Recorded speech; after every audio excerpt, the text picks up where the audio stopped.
Celebramos a exaltação de Cristo pelo Pai, e Ele continua na história, agora com a força do Espírito Santo que celebramos neste domingo. Portanto, celebramos hoje o nascimento da igreja. Nascemos para a vida no Espírito e renascemos para o projeto de Deus, procurando falar a linguagem do Espírito, que é a linguagem do amor. Não é mais da lei, do Torá, que os judeus sempre criticaram e condenaram Jesus, os apóstolos, São Paulo. A igreja contém uma linguagem universal, que é a linguagem do amor, que vem de Cristo para o Pai. Portanto, é o contrário da Torre de Babel, né? Que foi as confusões, as divisões dos povos.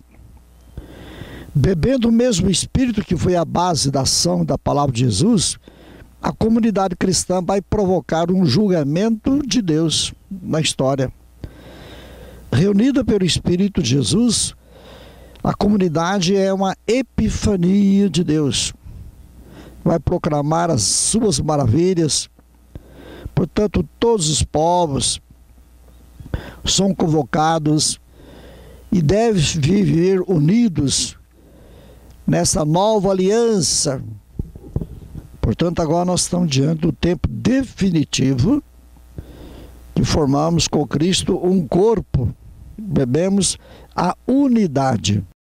O Pentecostes é o nascimento da igreja, mas a origem histórica, a gente tem que reportar lá naquela história do Egito lá. Então a saída do Egito, passando ao mar a pé enxuto, era o êxodo, né? A libertação. Ali eles celebravam então a Páscoa, a libertação do Egito. Mas depois desses costumes da festa da Páscoa, já morando no lugarzinho, já plantando, já tendo carneirinho, cabrito, né? Ovelhas. É ali que eles faziam as ofertas. Já tinha trigo, plantação de trigo. Então a festa agrícola, veja, o Pentecostes cai bem no meio de junho, né? É o tempo da agrícola, é o tempo de recolhimento dos produtos.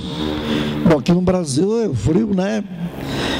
Mas em outros lugares é tempo de colheita. Então, como é que é importante, gente? Dentro dessa colheita. Então, naquela festa, libertando o êxodo, a libertação do Egito, e ainda a beleza do produto do trigo. Olha, o trigo que faz o pão, né, gente? Veja a continuidade da história, né? Jesus vai pegar essa intuição daquela ceia, agora que Jesus está terminando essa presença aqui na terra, mas algo vai continuar na história, que é o tempo da igreja. Então o Espírito Santo lembra a gente o Sinai, né? Lembra na época de Moisés, fogo, tempestade, ventania, aquele trovão danado, né? Mas no Pentecostes é a mesma coisa. Raios, relâmpagos, né? Pois é. Através do vento e o fogo. O vento significa energia.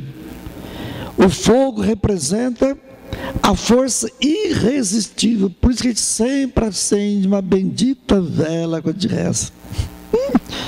Simbolizando a energia de Deus.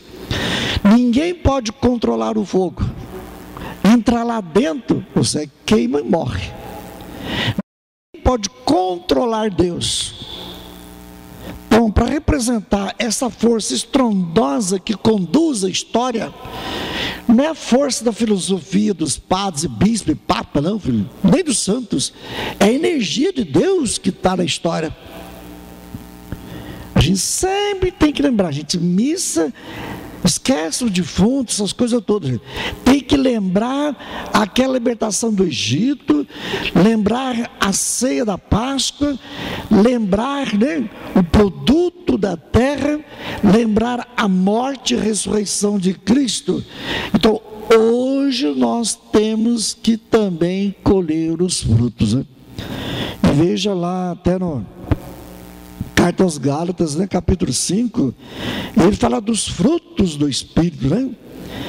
Amor, alegria, paz, paciência, bondade, benevolência, fé, mansidão, domínio de si. Então há uma força estrondosa que está acontecendo na história. E é gozado que todo fogo, o movimento do fogo é chamado de língua.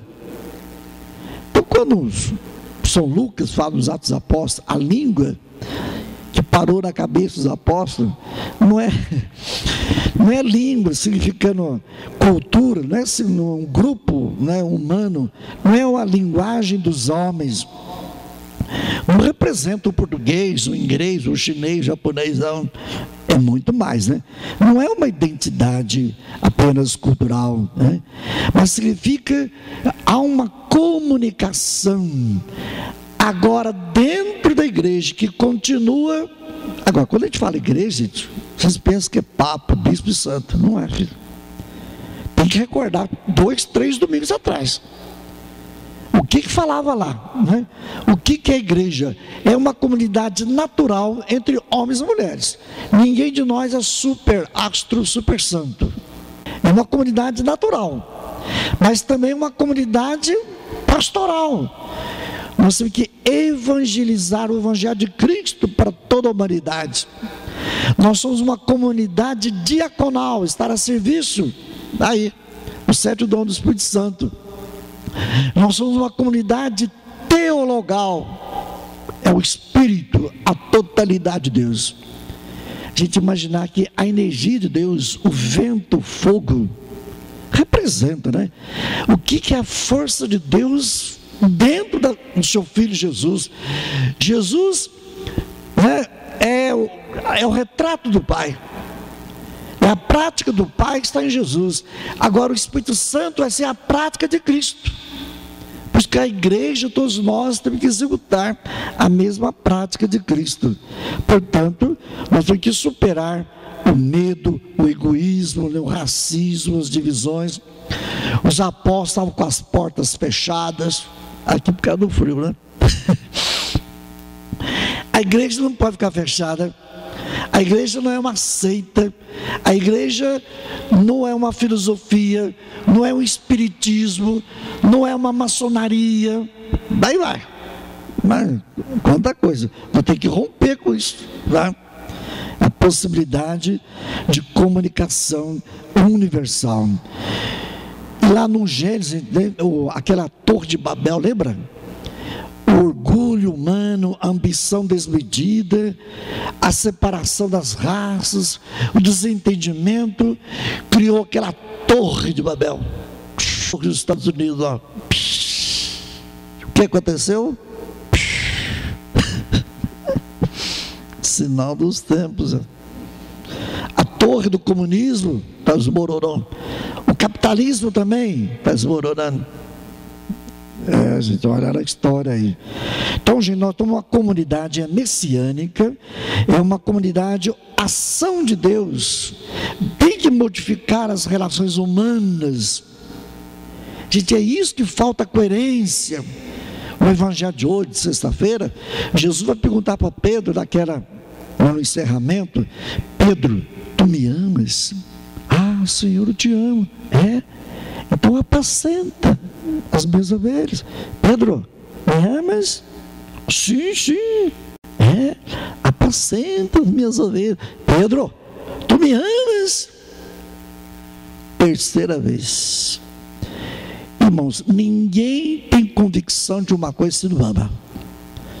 Se você ama, você não vai criar intimidade? Vai.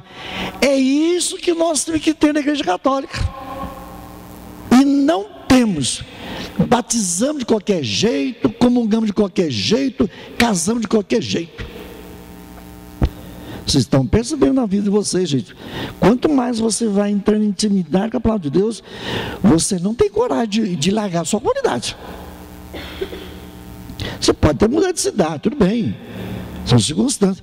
Mas deixar o cristianismo, nunca. Quem ama, gente, é fiel. Aplica isso no seu casamento, etc, etc. E na comunidade. Então, a igreja é formada por essa comunidade messiânica. Para se tornar cristão, ninguém deve ser expoliado da sua própria cultura. Como diz São Paulo, né? Ninguém pode dizer que Jesus é o Senhor, a não ser pelo Espírito Santo. Ninguém é privado do Espírito Santo, mas também ninguém é dono do Espírito Santo. Gente, nem o Papa é dono do Espírito Santo. Claro que não pode ser dono.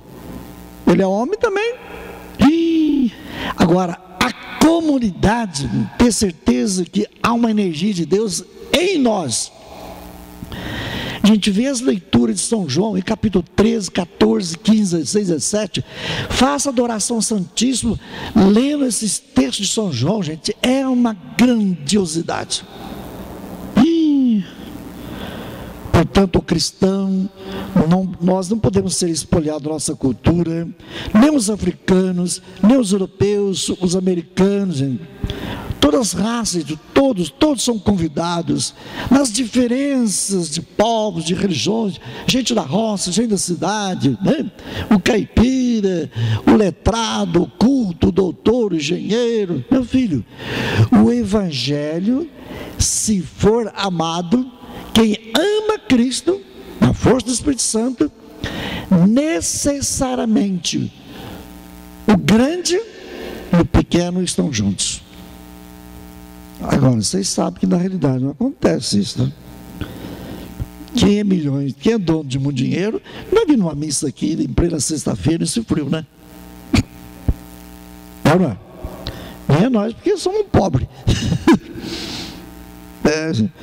As coisas, se o Pelé viesse aqui, o Ronaldinho fosse, né, o Chitãozinho fosse cantar aqui, a igreja estaria lotada, né? São coisas da história. Quer dizer, a cidade não tem Espírito Santo, né? Teve show em Itajubai. Isso não é coisa pelo Espírito Santo, filho. Porque divide, não une.